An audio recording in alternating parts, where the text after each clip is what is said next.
Paano magtanggal ng background sa ating mga videos or photos dito sa CapCut PC gamit ang green screen or chroma key feature? Una, mag-import muna tayo ng video na ating gagamitin, yung naka-green screen. For example, ito.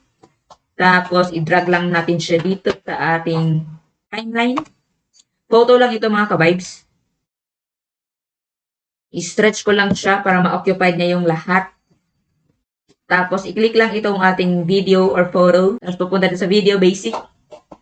Cut out. Tala. And then, i-check lang itong chroma key.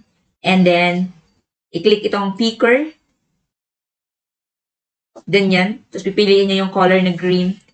Actually, mga ka-vibes, kahit anong color dito, basta plain color, pwede niyang i-cut out or pwede niyang i-remove. Ayan na, napili na niya. Tapos, iset lang natin yung strength. Pwede nyo na itong i-adjust. Nakadepende na sa inyong gusto.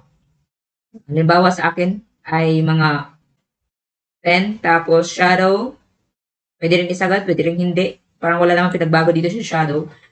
Ganyan lang mga ka-vibes, no? Wala na siyang background. Ngayon, lalagyan natin siya ng background para mas maganda tingnan.